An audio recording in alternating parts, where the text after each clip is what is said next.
Hey everybody, welcome back to the Bad Marketing YouTube channel. My name is Brad. I am an Amazon account manager here at Bad, currently managing about $30 million in sales every year.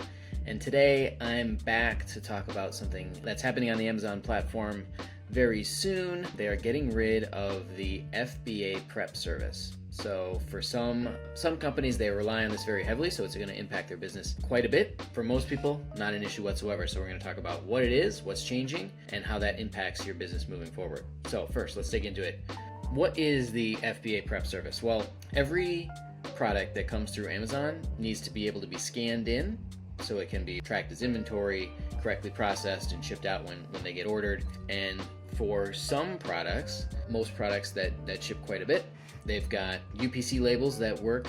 They're called commingled inventory. They can just use the UPC that's right on the side.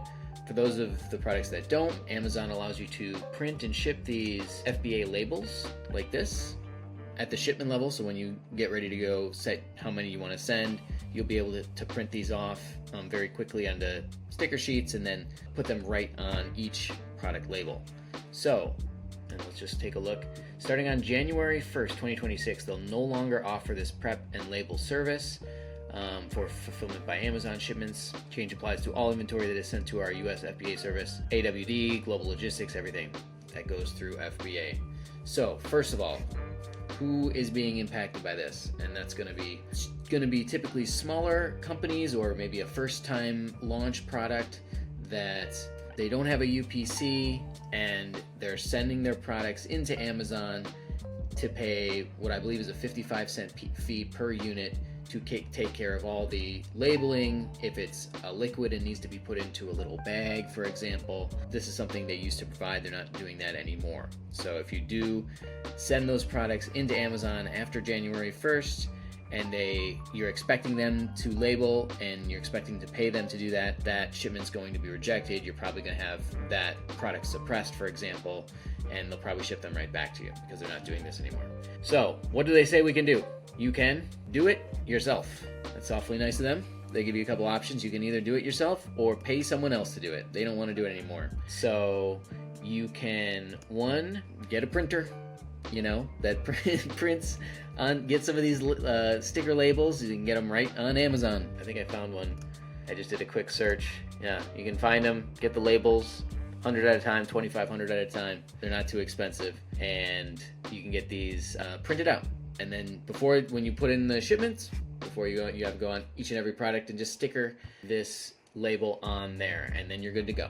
Or if, say, you don't have the bandwidth to do that, or for whatever reason that's not a possibility, you can go out and pay a service provider. If you'd like, you can work with your own. There's third-party 3PL shippers that will do this work for you. You send your inventory into them, and then you tell them when you're ready to ship stuff to Amazon, and they'll go through and put all the correct shipping labels on and put these FBA labels on there so you're ready to go.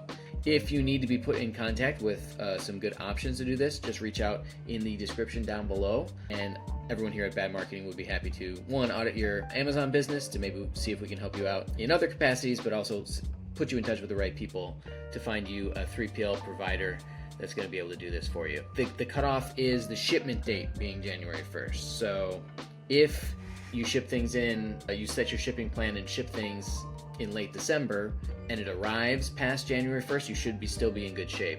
It's just no shipments created after January 1st will have, I would imagine, the capability to choose to use this FBA prep service. Who's not going to be affected? And like I said, that's going to be most Amazon sellers. Amazon here in their release talks about how the vast majority of Amazon sellers handle their own packaging, including the prep and item labeling. They've noted that since this FBA prep service has started, that sellers have gotten better at doing their own logistics, for example, and this is a service that's just simply no longer needed. So for those of you FBA sellers and you already use a 3PL that labels already, you're good to go. Say you get your FN SKU printed on the packaging at the manufacturer's level. It's like an Amazon exclusive item. That's going to work just fine. Say you're an FBM seller and you fulfill by merchant and you ship directly to customers. Well, you're already cutting Amazon out of the equation to begin with, so you don't need that label on your package at all. So FBM sellers totally unaffected by this. What I'd suggest, if this is something that impacts you in a big way, I would combine your labeling prep and your shipping logistics into one 3PL vendor. That'll reduce costs for you. If you need help finding a partner that'll do that, certainly reach out to us at Bad Marketing. We can put you in touch with our preferred vendors. Another thing, use the Amazon Shipment Performance Dashboard so you can monitor labeling compliance. So if you do this on your own, you don't know if your fix is what you do currently, you don't know if this affects you already, or if the fix you've made is going to be compliant. You can go on that Shipment Performance Dashboard and just send a small shipment test before you make these big changes, you start labeling things yourself, or you start using a 3PL. Before sending a whole truckload of product, send a very small box or two, case pack or two, make sure it gets processed right, and then go ahead and do your full rollout as we go into the new year. It's clear here Amazon shifting toward a more lean FBA model. They don't want to take up any space in their warehouses for prepping, labels, anything. Maybe an opportunity for their partner 3PL services to grow.